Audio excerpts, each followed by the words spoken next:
منهج السلف منهج واضح لا يلتبس بغيره أبدا. منهج السلف منهج قائم على الإخلاص لله والمتابعة لرسول الله صلى الله عليه وسلم.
حي على الصلاة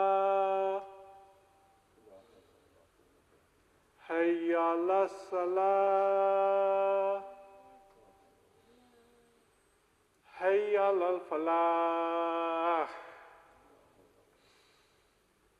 حي على الفلاح.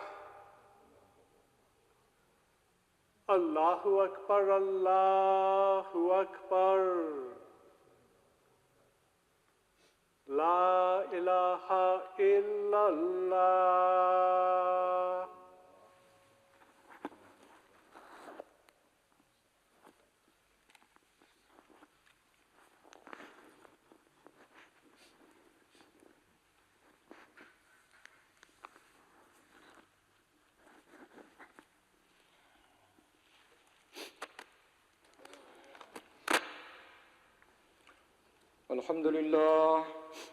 الحمد لله نحمده ونستعينه ونستغفره ونؤمن به ونتوكل عليه ونعوذ بالله من شرور أنفسنا ومن سيئات أعمالنا. من يهده الله فلا مضل له ومن يضلله فلا هادي له وأشهد أن لا إله إلا الله وحده لا شريك له وأشهد أن محمدا عبده ورسوله.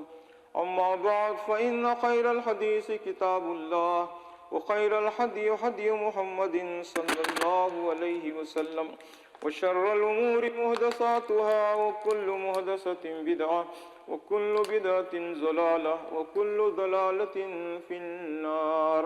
أعوذ بالله السميع العليم من الشيطان الرجيم. بسم الله الرحمن الرحيم.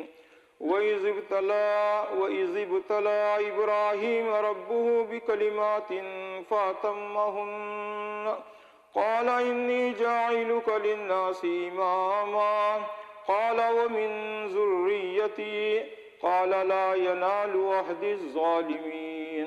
وَإِذْ جَعَلْنَا الْبَيْتَ مَثَابَةً لِلنَّاسِ وَأَمْنًا وَاتَّخِذُوا مِنْ مَقَامِ إِبْرَاهِيمَ مُصَلًّى وَعَهِدْنَا إِلَى إِبْرَاهِيمَ وَإِسْمَاعِيلَ أَنْ طَهِّرَا بَيْتِيَ لِلطَّائِفِينَ وَالْعَاكِفِينَ وَالرُّكَّعِ السُّجُودِ.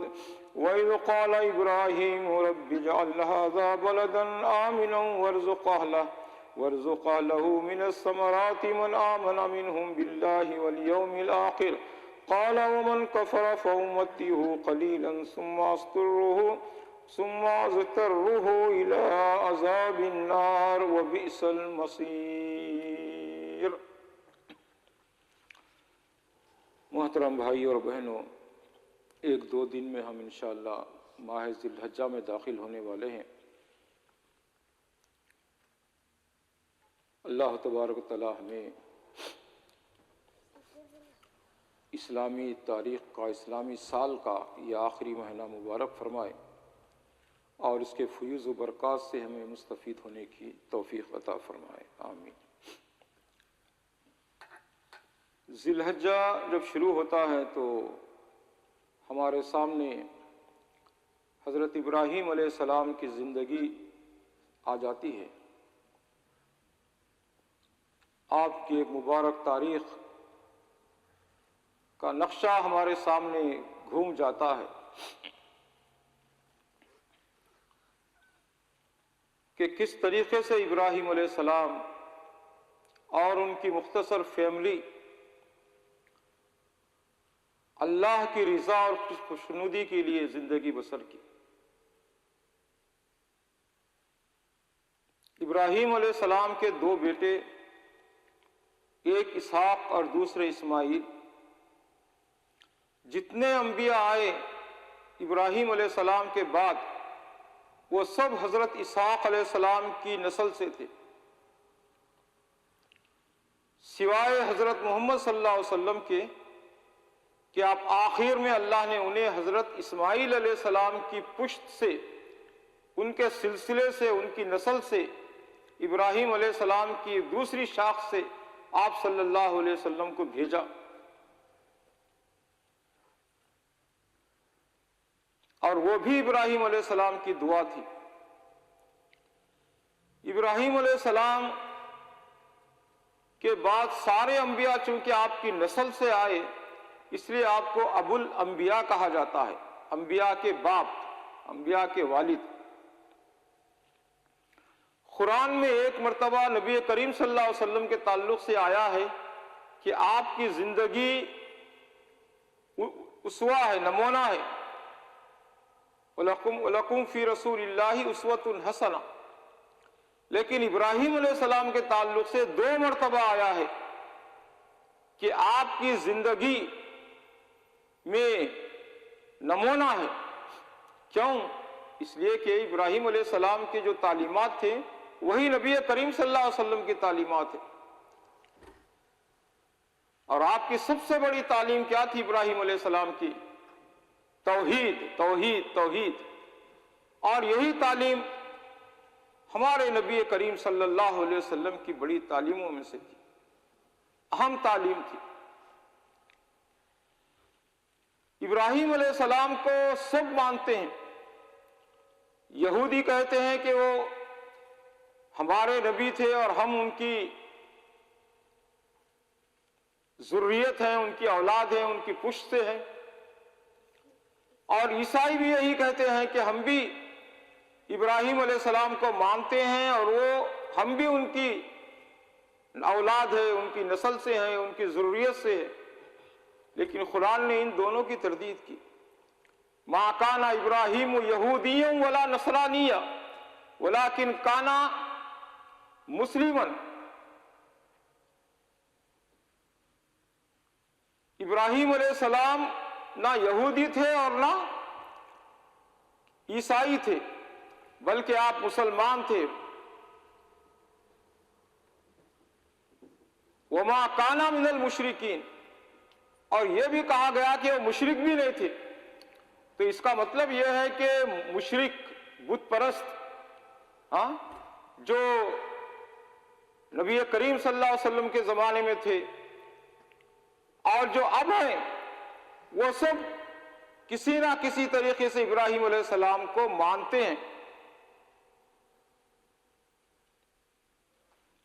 اللہ نے ایک ہی آیت میں کلیئر کر دیا کہ نہ وہ یہودی تھے، نہ عیسائی تھے، نہ مشرک تھے۔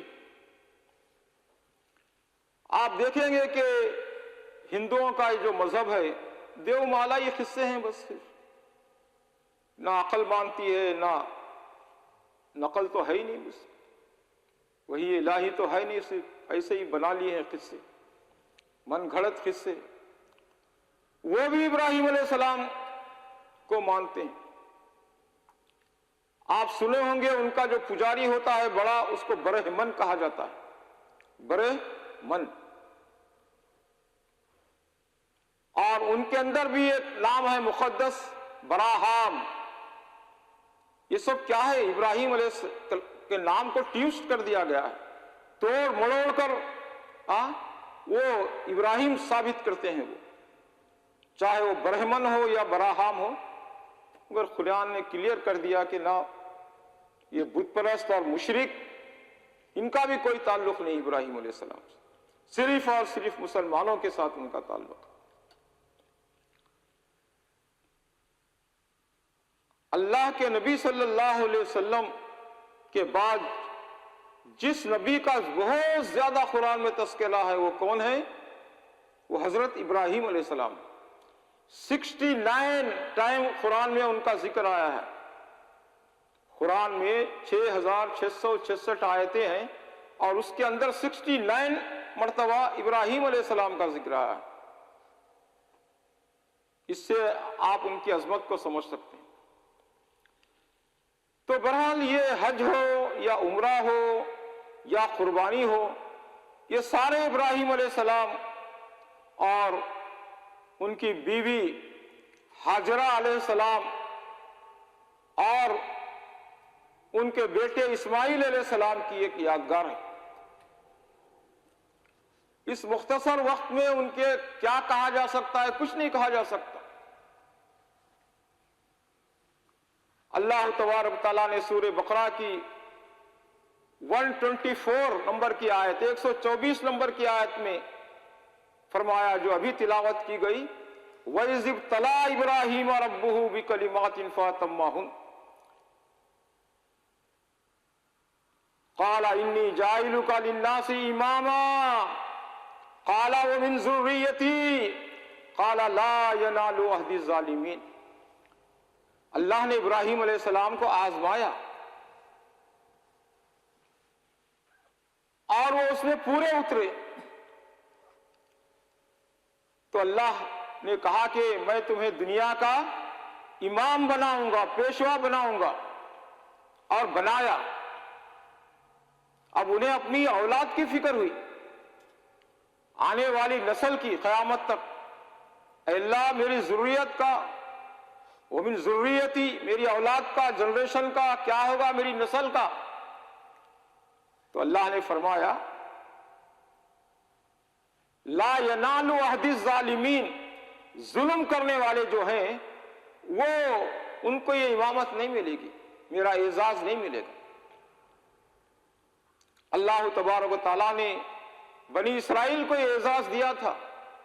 اسرائیل یعقوب علیہ السلام کا نام تھا اور ان کے بچوں کو بنی اسرائیل کہا جاتا ہے. لیکن جب ان میں خامیاں آ گئی، خرابیاں آ گئی اور ان کا مرکز کون سا تھا؟ بیت المقدس تھا، تو اللہ تبارک و تعالیٰ نے ان کو امامت سے ہٹا دیا، بنی اسرائیل کو، اور ان کے مرکز کو بھی بدل دیا اور اس کو مرکز بنایا جو ابراہیم علیہ السلام اور ان کے بیٹے اسماعیل علیہ السلام مل کر تعمیر کیے تھے خانہ کعبہ کی. اس کو مرکز بنایا، ان کو لااہل قرار دیا، اس لیے کہ ابراہیم علیہ السلام کی نسل ان کے نطفے سے پیدا ہونا یہ کوئی قابل وہ چیز نہیں، قابل تعریف، بلکہ قابل تعریف ایک ہی چیز ہے، وہ ہے ایمان اور عمل صالح. اس منصب پر رہیں گے تو تم ابراہیم علیہ السلام کی طرح جانشین ہوں گے اور دنیا کے امام اور قائد ہوں گے. اگر ہٹ جائیں گے اور صرف ان کی نسل سے ہیں، کیا فائدہ، کیا فائدہ، کیا ہے؟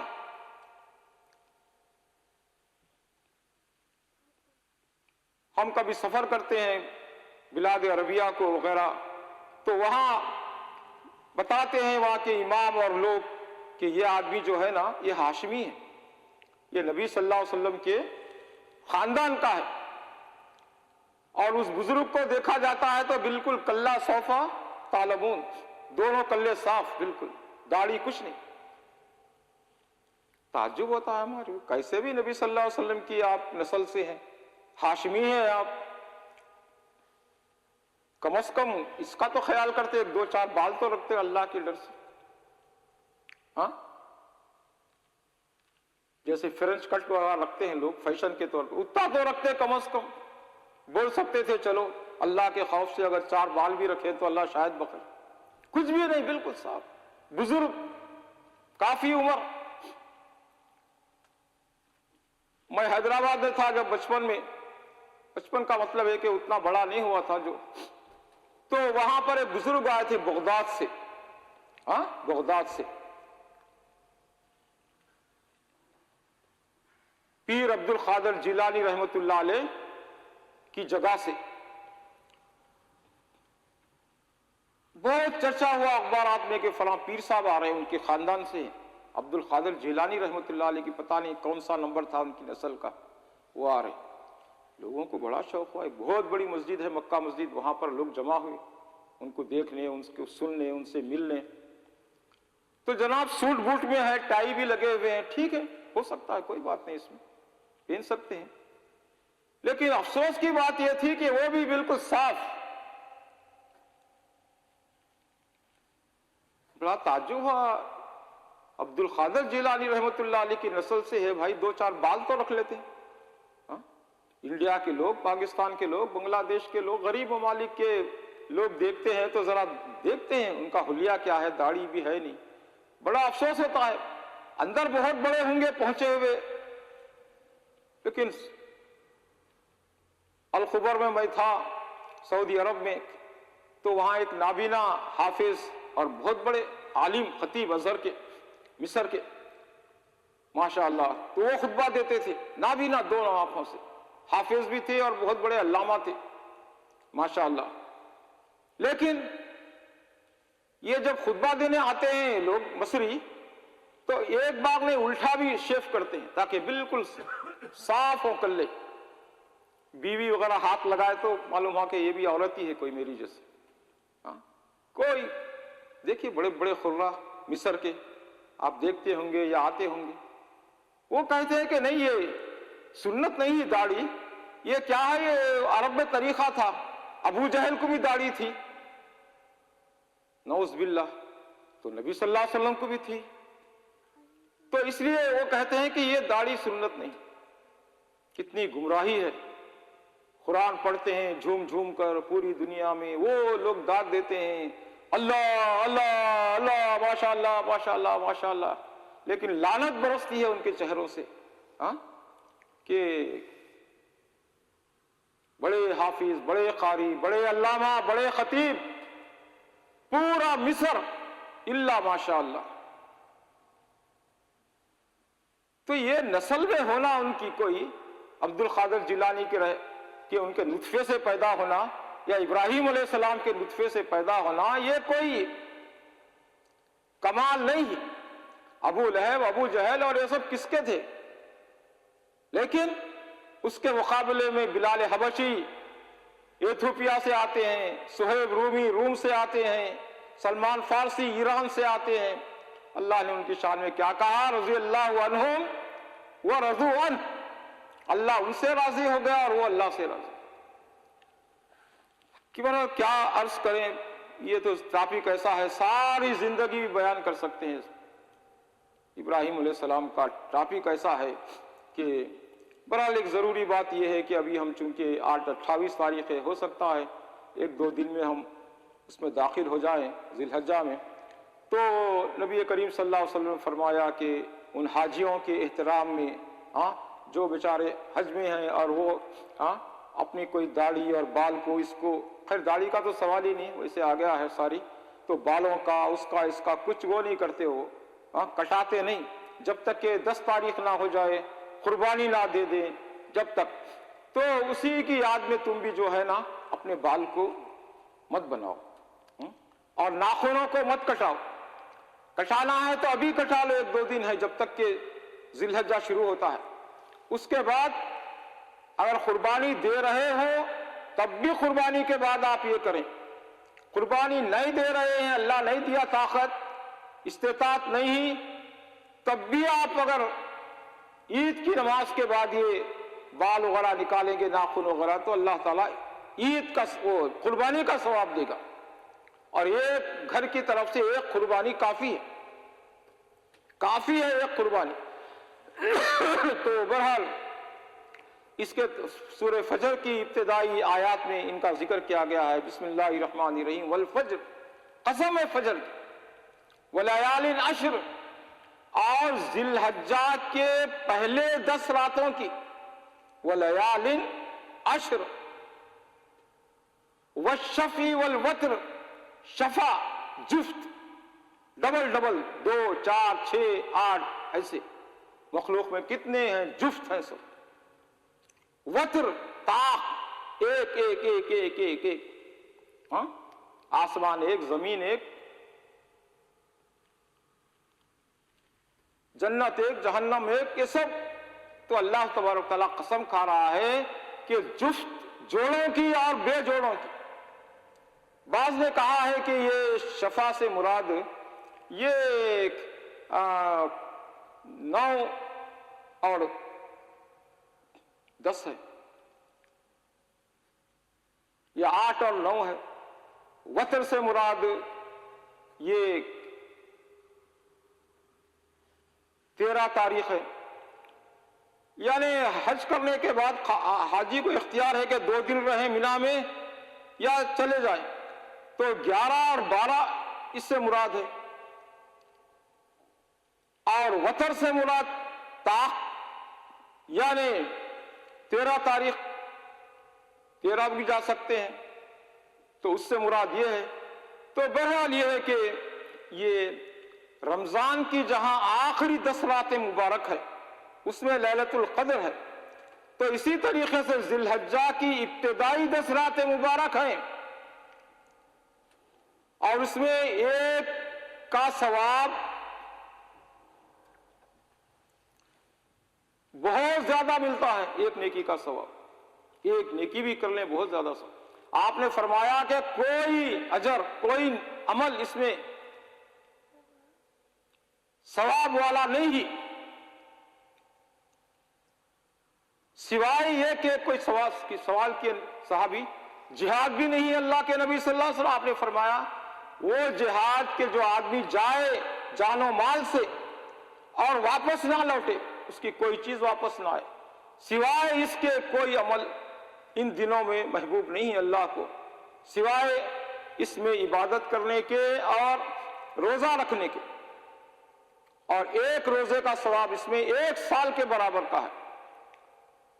عرفہ کے روزہ 9ویں تاریخ جو حاجیوں کے لیے روزہ نہیں رکھ سکتے، حرام ہے، تو وہ ساری دنیا کے دوسرے مسلمان جو حاجی نہیں ان کو روزہ سنت ہے، اور 2 سال کا اس میں گناہ معاف ہوتے ہیں، ایک گزشتہ سال کے اور 1 سال کے۔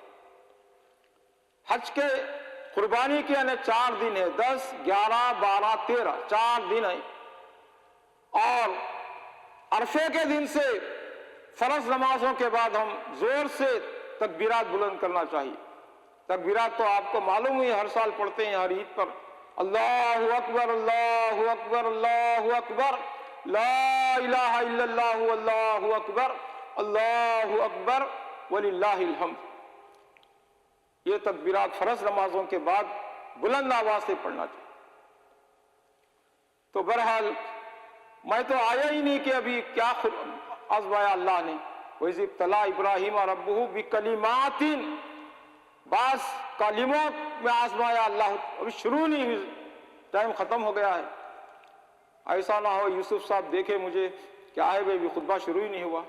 تو بہرحال یہی تمہید، اللہ تعالی ہمیں بولنے والوں کو، سننے والوں کو، سب کو ابراہیم علیہ السلام کے اسوے پر عمل کرنے کی ہمیں توفیق عطا فرمائے۔ وآخر دعوانا الحمد للہ رب العالمین۔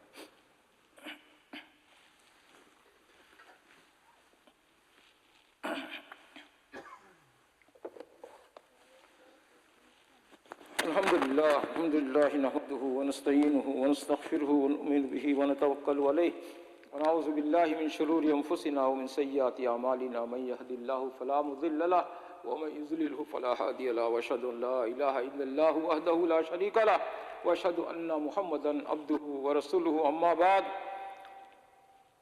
فاعوذ باللہ السمیع العلیم من الشیطان الرجیم، بسم اللہ الرحمن الرحیم، ان اللہ وملائکتہ یصلون علی النبی یا ایہا الذین آمنوا صلوا علیہ وسلموا تسلیما، اللہم صل علی محمد وعلی آل محمد کما صلیت علی ابراہیم وعلی آل ابراہیم انک حمید مجید، اللہم بارک علی محمد وعلی آل محمد کما بارکت علی ابراہیم وعلی آل ابراہیم انک حمید مجید، ربنا ظلمنا انفسنا وان لم تغفر لنا وترحمنا لنکونن من الخاسرین، ربنا آتنا فی الدنیا حسنہ وفی الآخرۃ حسنۃ وقنا عذاب النار، ربنا هب لنا من ازواجنا وذرياتنا قرة اعين واجعلنا للمتقين اماما. اللهم اعز الاسلام والمسلمين، اللهم اعز الاسلام والمسلمين، اللهم اعز الاسلام والمسلمين. آمین آمین آمین آمین آمین یا رب العالمین. سبحان ربک رب العزت عما یصفون وسلام علی المرسلین والحمد للہ رب العالمین. وقوموا الی الصلاۃ یرحمکم اللہ.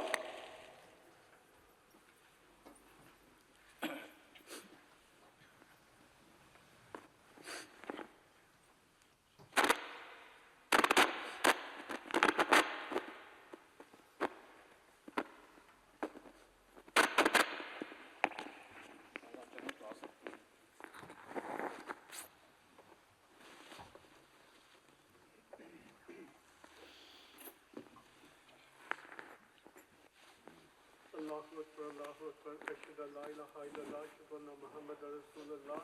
حی علی الصلاۃ حی علی الفلاح اقامت الصلاۃ اقامت الصلاۃ. اللہ اکبر لا الہ الا اللہ. لا إله إلا الله. استووا أقيموا صفوفكم وتراصوا تقاربوا صوت الخلل. Please straighten your rows feet to feet and shoulder to shoulder. الله أكبر.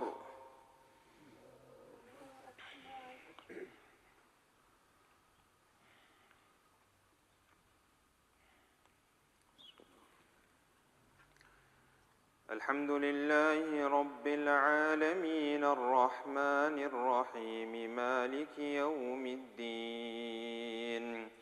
إياك نعبد وإياك نستعين. اهدنا الصراط المستقيم صراط الذين أنعمت عليهم غير المغضوب عليهم ولا الضالين.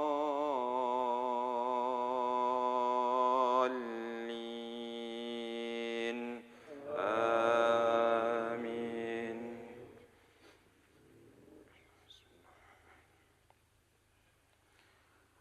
قل يا أيها الكافرون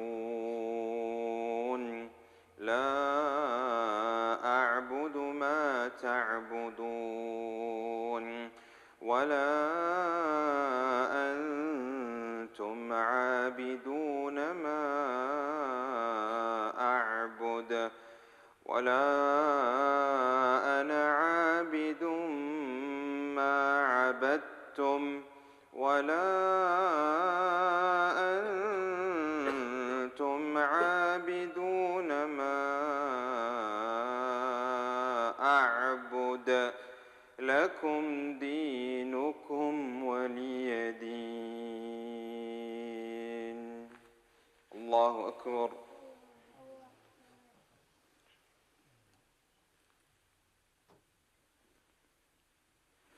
سمع الله لمن حمده. الله أكبر.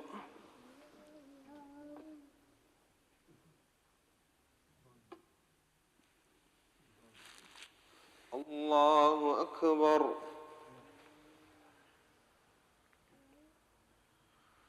الله أكبر.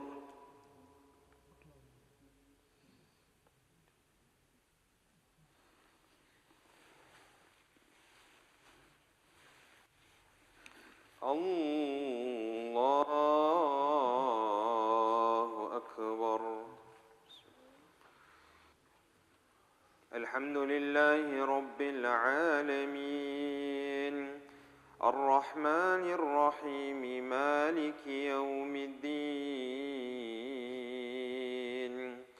إياك نعبد وإياك نستعين. اهدنا الصراط المستقيم صراط الذين أنعمت عليهم غير المغضوب عليهم ولا الضالين.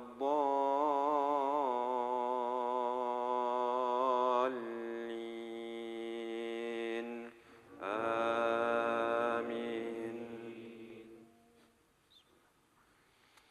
قل هو الله أحد الله الصمد